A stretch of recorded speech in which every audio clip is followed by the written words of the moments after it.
Racist police officer arrests black judge in luxury car, accusing him unjustly of theft. But when the truth about his identity is revealed, everyone is shocked. James Harris was dressed in a tailored dark suit that accentuated his imposing stature and elegant demeanor.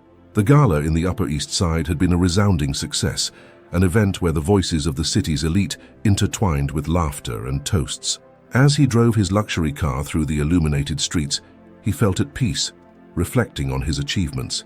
Finally, a recognition that transcends barriers, he thought, as he passed majestic buildings and trendy restaurants. The night was his, a triumph he had fought hard to attain. However, his tranquility was abruptly interrupted. A police car suddenly appeared in his rearview mirror, its blue lights flashing like a warning signal. James frowned, a chill forming in his stomach. He knew he hadn't done anything wrong, but the stories of men like him being stopped by police under unjust circumstances echoed in his mind. He pulled over and, taking a deep breath, waited. Johnny Baker, a white police officer with blonde hair and a rigid posture, stepped out of his vehicle and approached. His gaze was stern, and his hand rested on his belt, close to his weapon. "Good evening, sir. Do you know why I pulled you over?" The question, while standard, carried a tone of distrust that James felt as a blow. "No, officer, I have no idea," James replied, maintaining his composure. "I just left an event, and am on my way home. I haven't done anything wrong." "You were speeding. May I see your license and registration, please?" Johnny said, his eyes never leaving James's face, as if assessing a threat. James frowned, a mix of indignation and confusion forming in his chest. He pulled out his wallet and handed over the documents, trying to stay calm.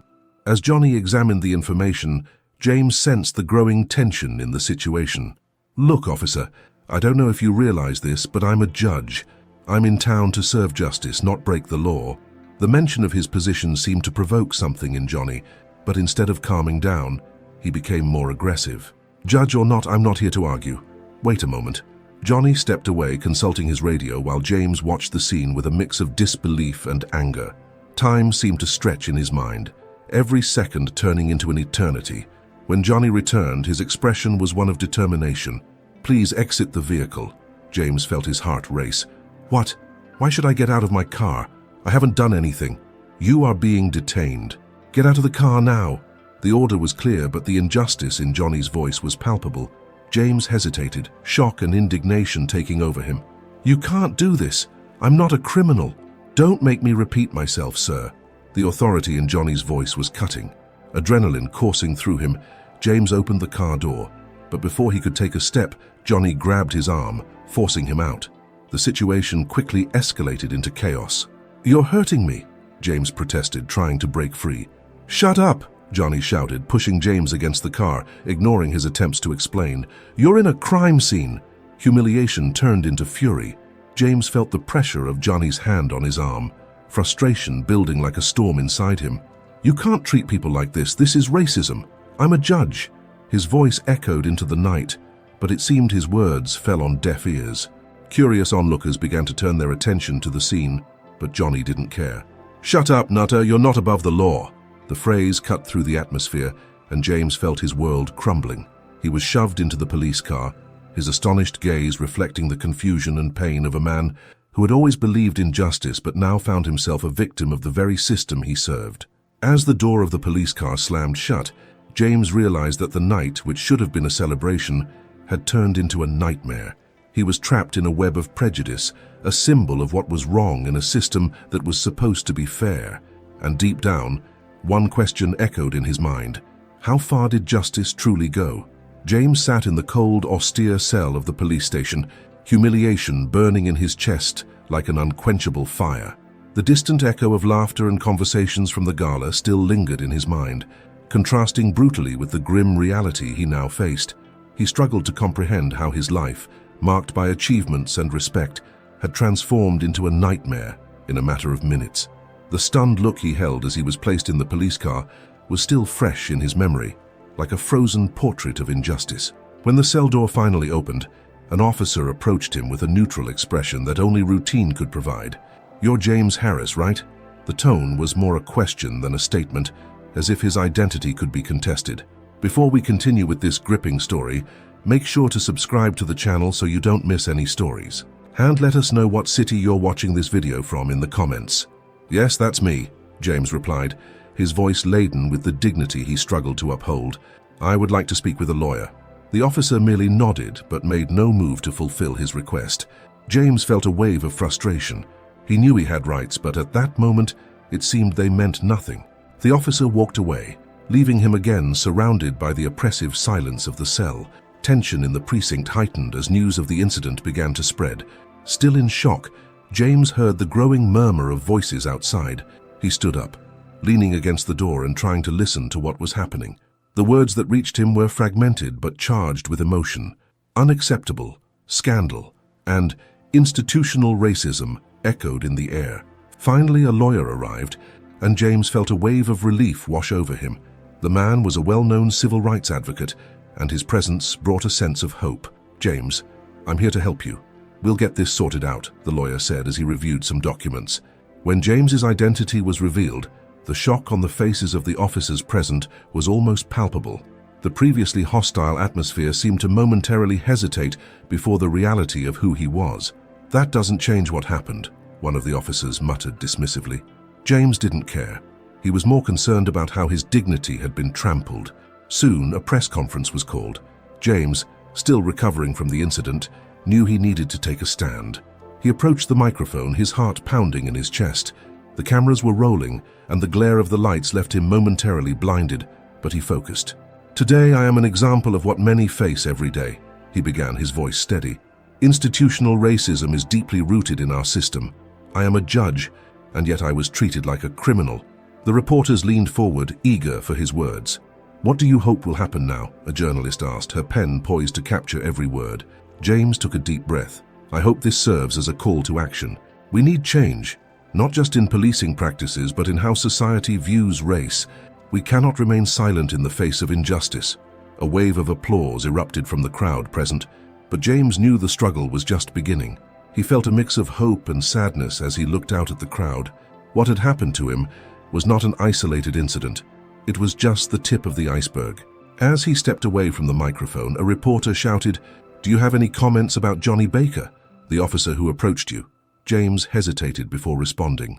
I believe everyone has the capacity to change, but that will only happen when we confront our own truths head-on. He knew that not only he but everyone involved needed reflection and growth. The press conference ended, but James's fight was far from over. He felt that he was now a symbol, an involuntary spokesperson for a larger movement, and despite the pain and humiliation, there was a flame of resistance ignited within him, ready to be fueled by any injustice that crossed his path. Michael Harris sat at one of the tables in the cafeteria of his private school, surrounded by classmates who laughed and chatted animatedly. It was an environment that should have been pleasant, but for him, every laugh sounded like a distant echo. The weight of expectation pressed heavily on his shoulders. Being the son of a renowned judge was both a blessing and a curse. He looked around at the groups around him. Their joy felt so far removed from his reality. Hey, are you listening to us? Or just thinking about how you're going to win another case in court? The sarcastic comment from a blonde boy named Brad interrupted his thoughts. The other boys laughed, and Michael felt a wave of shame and anger wash over him. Forget it, Brad, he doesn't even know what it's like to be part of a real team, chimed in another classmate, joining the laughter. Michael forced a smile, but inside he felt increasingly isolated. He didn't belong to that world, and the pressure to fit in was suffocating. That night at home, the silhouette of James Harris in the doorway of the living room seemed imposing. He had returned from work early, trying to avoid the news coverage of the scandal involving his detention. "Hi, son," James said, in a tone that tried to be welcoming. "How was your day?" "It was nothing special," Michael replied, averting his gaze, as if the walls could swallow his insecurities. He knew he couldn't tell his father about the bullying he faced, about the weight of being the son of the city's black judge. It was a pressure he felt unable to share. "You know you can talk to me, right? We're going through tough times, but that doesn't mean you're alone," James insisted, trying to connect with his son. The concern in his eyes was evident, but Michael just shook his head, feeling more frustrated than ever. "You don't understand, Dad. You don't know what it's like to be there. Everyone only sees you, not me." "I'm just the judge's son," he shot back, his voice heavy with emotion. "I don't want to be this. I just want to be me." James hesitated, surprised by the intensity of his son's words. Michael, of course you are so much more than that. You have your own struggles, your own dreams, he began, but his son's response was an explosion of pent-up anger. You know nothing about what I dream. You only think about how I can be an extension of your image.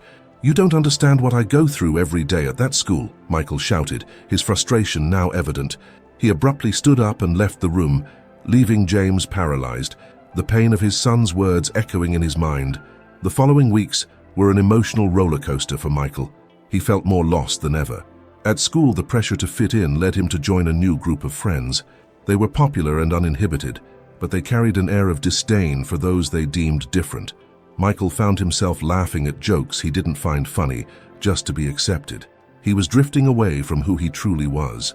On a particularly tense day during a party at one of the boys' houses, things got out of hand. The conversations turned toward racist comments as they sat around a table, surrounded by cups and laughter. "Hey, Harris, don't you feel like an intruder here? It's not like you're a real man," one of the boys sneered, and laughter echoed through the room. The wound in Michael reopened. "Shut up," he yelled, anger consuming his body. "You have no idea what you're talking about. Look, the little kid is mad," another mocked as Michael felt the weight of all the eyes on him. He stood up, fists clenched, trying to control the explosion of emotions threatening to overwhelm him. "You're not my friends, you never were." He turned and left the room, the feeling of betrayal burning in his chest. As he walked through the streets, the internal battle between his identity and the desire for acceptance consumed him. He stopped in front of a store mirror, his reflection showing a confused boy lost between two worlds. What did he really want? Who was he really? The questions assaulted him, but the answer felt distant, like a shadow he couldn't reach. Johnny Baker sat at the kitchen table, the soft light from the lamp above casting shadows on his face. The silence was heavy, interrupted only by the sound of the clock on the wall, marking each second like an uncomfortable reminder of what had happened the night before. Susan, his wife, entered the kitchen, her expression worried. "You won't believe what I heard today at the support group," she said, her voice trembling. "You're still involved with that?" Johnny replied, his voice laced with skepticism. "What more do you need to hear to understand that this isn't our fault? I was just doing my job." Susan crossed her arms, her expression hardening. "Johnny, this isn't just a work issue. It's about lives. Don't you realize that the way you acted could have devastated a man's life? He was a judge, for God's sake, and yet you treated him like a criminal." Johnny felt a wave of anger and confusion wash over him. "He was driving a luxury car at night. Isn't that suspicious to you?" "Suspicious? Or is it just your prejudice speaking?" Susan stepped closer, her voice rising. "You can't defend your actions. What you did was wrong, and I can't stand here and pretend it's okay." He stepped back, unable to find words that could express the turmoil of emotions swirling inside him. "I'm not racist, Susan. I just followed protocol." "Silent protocol? What you call protocol is what many people refer to as institutional racism. You need to face that, Johnny." The firmness in Susan's tone was evident, but there was a fragility in her gaze that cut through him like a knife. He took a deep breath, trying to organize his thoughts. "I just can't understand. How can you change everything you've always believed? Because I've seen the pain it causes, Johnny. I've seen people treated like garbage simply because of the color of their skin." Susan turned away, searching for a glass of water. "I never thought you would do something like this. It hurts me." Johnny looked down at the floor, feeling the weight of her words. He had always considered himself a fair man, someone who believed in the system. But now, every time he thought of the incident with James Harris, he found himself questioning his own morality. "I don't know how to deal with this. I just didn't want to seem weak. Sometimes courage means acknowledging our own mistakes. You need to understand that what you did wasn't just a mistake, but an action that perpetuates a cycle of pain and prejudice," she replied, her voice softening. "And if I try to change?" Johnny asked, the vulnerability in his voice surprising even himself. "What can I do?" Susan hesitated, her expression softening. "You can start by listening. Attend meetings, hear stories. You need to put yourself in the shoes of those who have suffered because of your work." "Do you really think that will make a difference?" Johnny questioned, doubt still lingering. "Yes, because recognizing the problem is the first step towards change," Susan said, now calmer.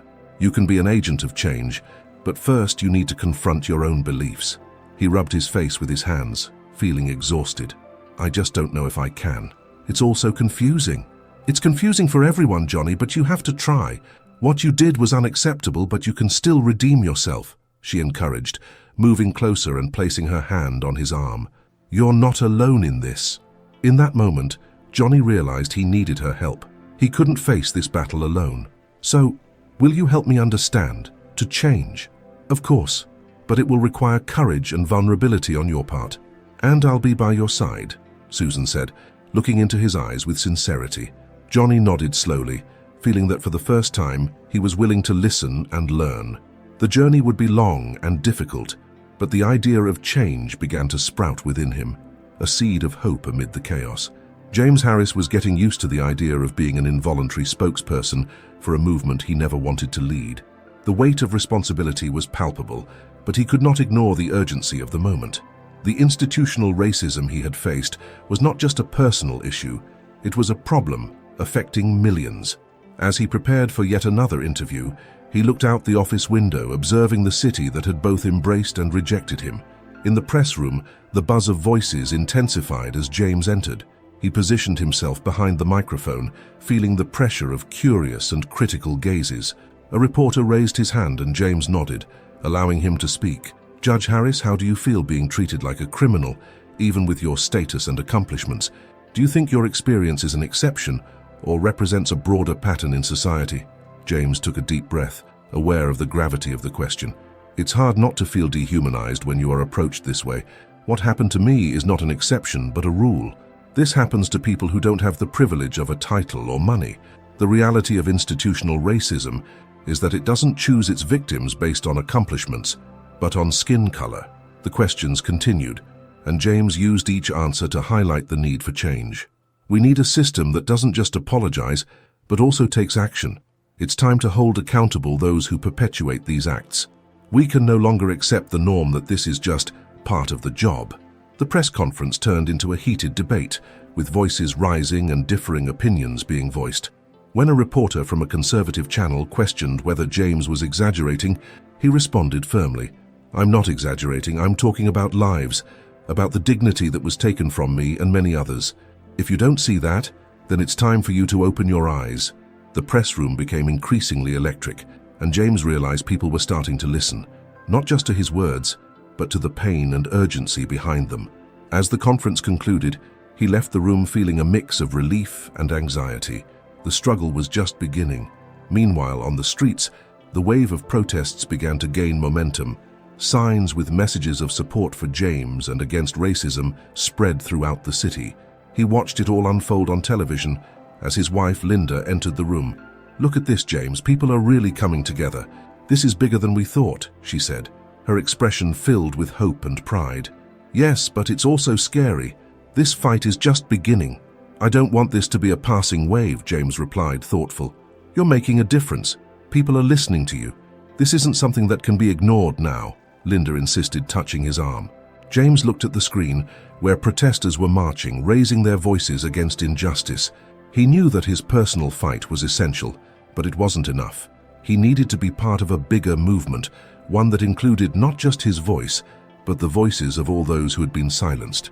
The next day, he was invited to a live debate on one of the major television networks. The atmosphere was tense, and James knew he would face a police official trying to justify what had happened. As soon as he entered the studio, nervousness took hold of him, but the determination in his heart overcame the fear. When the moderator announced the start of the debate, the officer stepped forward. "With all due respect, Judge Harris, what happened to you was a tragedy, but we cannot generalize and blame the entire police force for individual actions. We have protocols to handle these situations." James took a deep breath and with a firm voice replied, "Protocols that systematically fail when it comes to people of my color. This is not just about individual actions, but about a system that allows this to happen repeatedly. The blame cannot rest solely on the shoulders of one officer. It reflects a broken system that needs reform." The tension in the room was palpable, and the audience could feel the passion in James's words. He was not only defending his dignity, but also that of many who had no one to speak for them. The fight for justice was not just about words, but about actions that needed to be taken, and he was determined to be a catalyst for that change. The debate intensified, and James realized that even though the path would be long and arduous, he was not alone. The struggle for justice and equality was becoming a collective force, and that gave him hope. Johnny sat at the kitchen table, his gaze fixed on the cold plate of food in front of him. The smell of the dinner Susan had prepared still lingered in the air, but he had no appetite. The atmosphere in the house was tense, and the argument from the previous night still echoed in his mind. Susan had questioned his beliefs, and he knew she was right. "How can you defend what you did?" she had asked, her voice heavy with frustration and hurt. He had no answer. The door creaked open, and Susan walked in, her face still pale. She had attended a support meeting on racial justice, and even though Johnny hadn't been there, he felt the conversation still hanging in the air like a heavy cloud. He looked at her, and the two held each other's gaze for a moment before she broke the silence. "Johnny, we need to talk." Her voice was calmer now, but there was a firmness he couldn't ignore. "I know we need to, Susan, but—" He hesitated, struggling to find the words. "I don't know what to say. Telling the truth would be a good start." She crossed her arms, challenging him to open up. "What do you really think about what happened to James Harris?" Johnny took a deep breath, remembering the look of despair on James's face in the patrol car, the way he tried to explain himself as if his words didn't matter. He knew what he had done was wrong, but fear and prejudice had always clouded his judgment. I always thought I was doing my job," he finally said, his voice trembling. "But now it all feels so empty. I can't stop thinking that it could have been different. Don't you see?" Susan moved closer, her eyes filled with compassion. "You were so caught up in your idea of justice that you didn't see what you were doing to a human being, a father, a judge, a man who just wanted to go home." I know. Johnny stood up, frustration bubbling over. "And that haunts me. I'm not a monster, Susan. I just didn't know." "Then learn," she exclaimed, stepping forward. "Learn from this. You have the opportunity to change, to make a difference, but you need to confront your prejudices." Johnny sat down again, his head in his hands. He felt lost, as if an abyss were opening up in front of him. How could he change? How could he confront the part of himself that always believed he was right? "I don't know how to do that," he murmured, his voice barely a whisper. "You can start by listening," Susan said, placing her hand on his. "Those people you see as others, they have stories, experiences. You need to understand what they feel. And what if I fail?" Johnny looked at her, his eyes filled with insecurity. "What if I find out I'm even worse than I thought?" "Then you get up and try again," she replied, a slight smile forming on her lips. "And I will be here to support you." Johnny felt a wave of hope, but also a palpable fear. Change would not be easy. He knew that. But as he looked into Susan's eyes, he realized it was a path that needed to be taken. He needed to do this, not just for himself, but for James, for his family, and for the community he vowed to protect. "I will try, Susan," he said, a new purpose rising within him. "That's all I ask." She smiled, squeezing his hand. "And remember, you're not alone in this." Though doubt still haunted him, Johnny felt a lightness knowing he had his wife's support. The weight of the past was still there, but now there was a light at the end of the tunnel. He would begin to strip away his harmful beliefs and seek the truth, not just for himself, but for everyone affected by his lack of understanding. And somewhere deep in his mind, he knew this journey would lead him to a place he never imagined was possible. The night was cold and stormy, but Michael Harris didn't care. He felt alive, surrounded by a group of white teenagers who would never truly accept him, but with whom he was trying to fit in. The music pulsed, the lights flashed, and the energy of the party was contagious. But deep down, a nagging voice whispered that he was drifting away from who he really was. "Hey, Harris, are you just going to stand there, or are you going to join us for real?" One of the boys, Kyle, shouted over the music, a provocative smile on his face. He remembered Michael as the judge's son, the kid who had everything, but now saw him as an opportunity to show who was stronger. The pressure of the group was palpable. "Of course I will, man. I was just waiting for the right moment," Michael replied, trying to hide the insecurity in his voice. He strained to project confidence, but the looks from the others made him feel like an intruder in his own clothes. The need for acceptance pushed him to go further, to distance himself from the image he knew of himself. The party was filled with laughter and teasing, and as the night wore on, the atmosphere grew increasingly intense. Michael noticed the comments starting to take a more aggressive turn.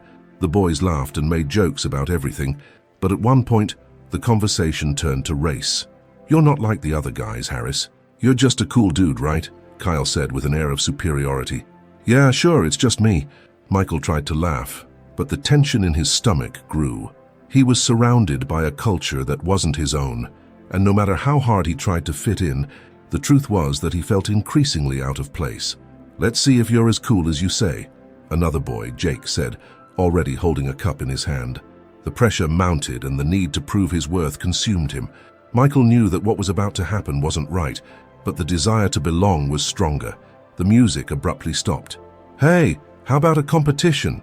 Let's see who can stand on the roof of the house the longest." The idea was met with shouts and laughter. Michael hesitated, a knot of fear settling in his stomach. He looked at the roof, the height making his heart race. "It's just a roof," he thought, forcing himself to ignore the fear. He didn't want to seem weak. The group climbed up, and while everyone else was having fun, Michael felt like a spectator in his own life. "Come on, Harris. You're the judge's son, right? Aren't you afraid of anything?" Kyle shouted, and everyone laughed, but Michael wasn't laughing. He managed to balance on the roof, but the feeling of being in such a high, vulnerable place was oppressive. "Hey, watch out up there," Jake said, malice lacing his voice. "If you fall, I hope you don't break anything." The words were spoken lightly, but the tension in the air was palpable. Michael was about to respond, but adrenaline held him back. He looked down at the void below, feeling the pressure of being there amidst laughter and taunts. Then, something snapped. An argument broke out among the boys about who should jump next. Voices rose, and Michael felt his heart race. He didn't want to be part of this, but at the same time, he didn't want to step away. "You're all being idiots," he shouted, but his voice went unheard. An accidental shove, a shout, and everything changed. Michael found himself in the midst of a scuffle, arms flailing, pushes and shouts. "You're just a coward, Harris," Kyle yelled, as others joined in the chaos. Anger and frustration erupted. In the midst of the fight, Michael lost control and found himself struggling to defend himself. As soon as he broke free from the chaos, breathless and scared, he realized he was alone. "What am I doing here?" he thought, his inner voice growing stronger. He fled from the roof feeling heavy-hearted and foggy-minded. The party that once seemed so appealing had turned into a nightmare. He wanted to scream, wanted his dad to be there, but he knew it was all his choice. In a dark corner, he leaned against the wall, his reflection distorting in the lights of the party in the distance. "What happened to you?" he whispered to himself, anger and confusion swirling together. He looked up at the sky, searching for a sign, a way to understand who he really was. The air in the hospital was thick with the smell of disinfectant and a tense silence, broken only by the distant sounds of heart monitors. James Harris hurried through the corridors, his heart racing with each step. He couldn't shake the thoughts of what might have happened to Michael. Fear and worry consumed him as he approached the emergency room, where the harsh fluorescent lights illuminated the space, contrasting with the darkness forming in his mind. As he reached the door, he saw his son lying on a stretcher, pale skin and closed eyes. A doctor stepped away and James felt a chill in his stomach. "What happened?" he asked, his voice trembling. The doctor looked at him, his expression serious. "He was injured in a fight. He's conscious but has a concussion. We need to monitor him, but there doesn't seem to be any serious injuries."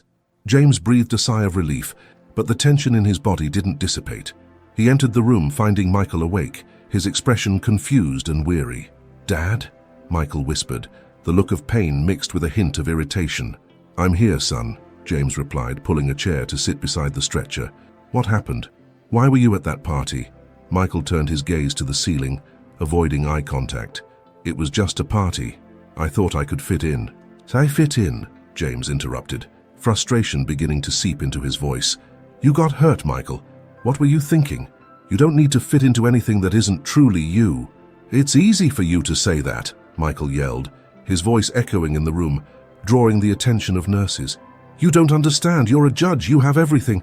No one sees what I go through every day." James felt a tightening in his heart.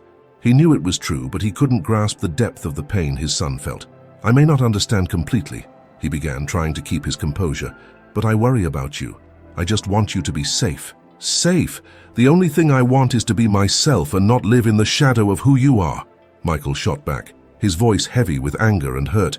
"You're a judge, an example, and I'm just me." James closed his eyes for a moment, frustration and sadness intertwining. He remembered his own childhood, the challenges he faced, and the weight he carried as a black man in a position of power. "Michael," he started again, "I'm not perfect. I've made mistakes, but I want you to know that you don't have to be like me. You're unique, and I want you to live your truth, even if that means being different. Silence filled the room as Michael stared at his father, his expressions of anger slowly transforming into confusion. "Do you really think that?" he asked, vulnerability barely audible in his voice. "Yes, I do," James answered, feeling a wave of hope.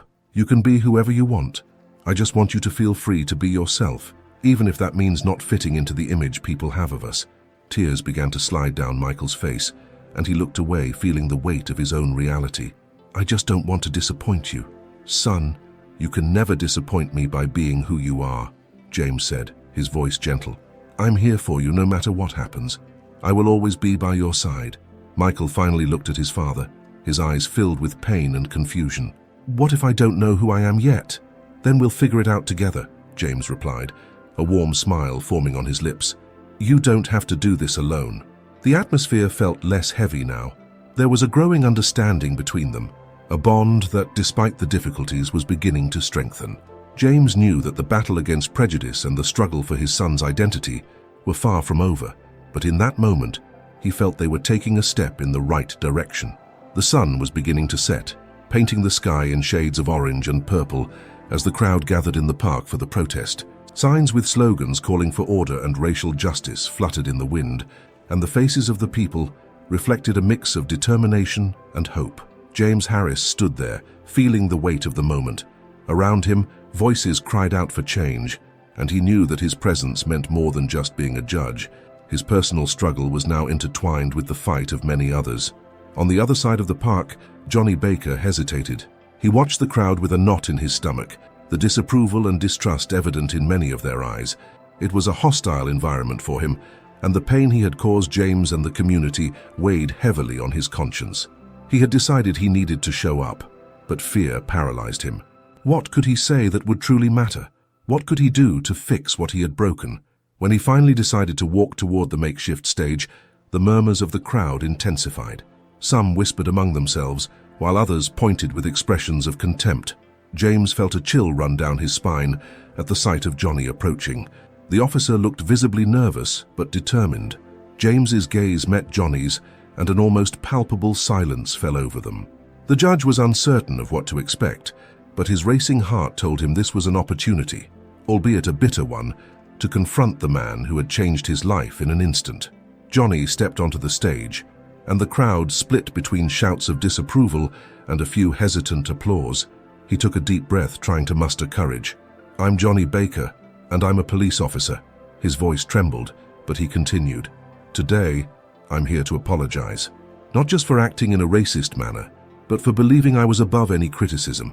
I caused pain to James Harris, to his family, and to an entire community. And for that, I'm truly sorry." His words seemed to echo in the souls of those present. James remained silent, a storm of emotions swirling inside him. He wanted to scream. He wanted Johnny to feel the weight of his actions, but he also wanted the message of change to be heard. "But I don't want to stop at just words," Johnny continued, now with more conviction. "I'm willing to resign from my position and undergo rehabilitation for racial prejudice. I need to understand what I did and how I can change." The crowd reacted. Some people began to murmur among themselves, while others appeared skeptical. James felt a mix of anger and compassion. What Johnny was doing was undoubtedly a courageous step, but was it enough to repair the damage? He didn't know. "Do you really think that's enough to erase what you've done?" James shouted, his voice slicing through the tense air. "You can't just apologize and expect everything to be okay. Lives are at stake, and you can't undo such a cruel act." Johnny looked into James's eyes, pain and guilt visible on his face. "I know I can't, but I need to try. I'm not the man I used to be. I want to learn. I want to listen. I want to change." "Learning isn't enough," James replied, his voice now calmer but firm. "You need to get involved. You need to understand that your role isn't just that of a police officer, but as a human being who has the responsibility to protect and serve all, regardless of skin color." Their conversation, though tense, began to resonate with the crowd. People leaned in closer, captivated by the complexity of the moment. Johnny was vulnerable, and James, although still hurt, began to see a glimmer of hope. They were on opposite sides, but both were human beings fighting their personal demons. Time seemed to stand still as their gazes crossed again. James knew that change was a slow process, fraught with challenges. However, in that moment he realized that even amidst pain, there was an opportunity for dialogue. The fight for justice was collective, and perhaps, just perhaps, redemption was possible for all of T. Tension hung in the air as the press conference unfolded. Johnny Baker, with a tense expression and a trembling voice, prepared to make an announcement that would change his life and potentially the public perception of policing and institutional racism. Reporters, with their cameras and recorders ready, waited eagerly. The room was filled with journalists and activists, all ready to hear what the former officer had to say.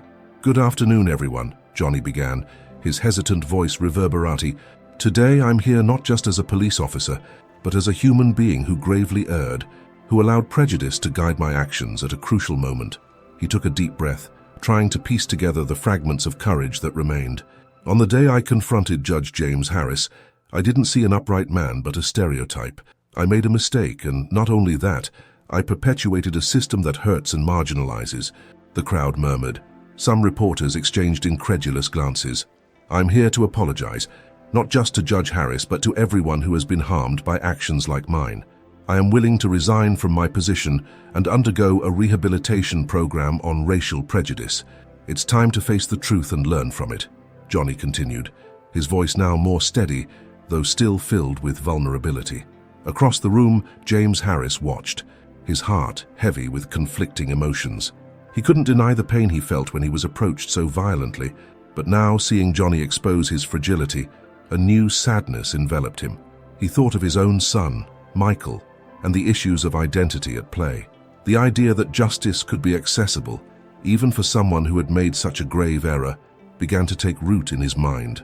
"Do you think your apologies are enough?" a reporter questioned, his tone cutting.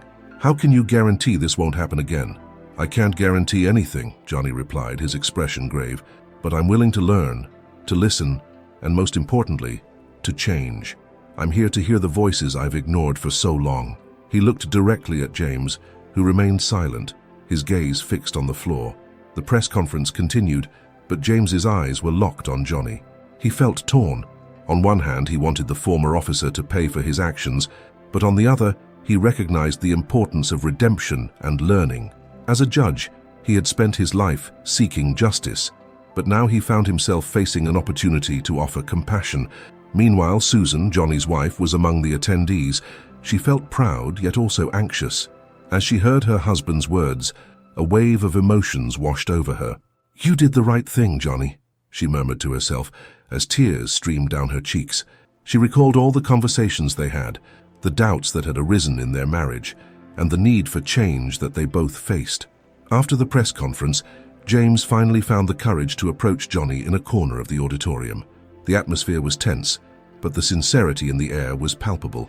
"Are you willing to change, Johnny?" James asked, his voice low but firm. "I am.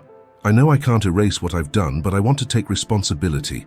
I want to be part of something bigger than myself," Johnny replied, his gaze pleading for understanding. "That's a start," James said, contemplating the implications of his words. "But change isn't easy. You're going to have to face the consequences of your actions, not just yours, but of an entire system that needs transformation." At that moment, a small group of protesters began to gather outside, holding signs that called for justice and equality. The energy in the room shifted, and James felt the urge to join that fight. "We need to work together, not just to repair what's been broken, but to build a future where this doesn't happen again. True justice isn't just about punishment, it's about transformation." Johnny nodded. "Then let's do this together. I want to learn. I want to understand what I couldn't see before." The press conference had ended, but their work was just beginning. As they left the auditorium, James spotted Michael among the crowd of protesters. The young man, now more mature and aware, approached timidly. "Dad, I'm sorry," he said, his voice trembling. James felt the weight of those words, a mix of relief and pain. He crouched down, looking into his son's eyes. "It's okay, son. We're all learning. The important thing is that we're here together. We'll face this as a family." They embraced, a moment of connection amid the chaos. Johnny, watching the scene unfold, felt a surge of hope. He knew that his path to redemption would be long and difficult, but in that moment he realized that true change was possible. At the same time, it reflected the transformations occurring within each of them. The future was still uncertain, but with their unity there was a promise of a more just tomorrow, We've reached the end of this touching story. If you enjoyed it and want to see more stories like this, don't forget to subscribe to the channel and turn on the notification bell. Right now there's a playlist of videos on your screen. If you want to keep watching these moving stories, just click on it and you'll start watching. And now, tell us in the comments which city you're watching from and leave a like to support our work. Now, a sincere question. Do you agree with what happened in the story? We want to hear your opinion. Until the next video.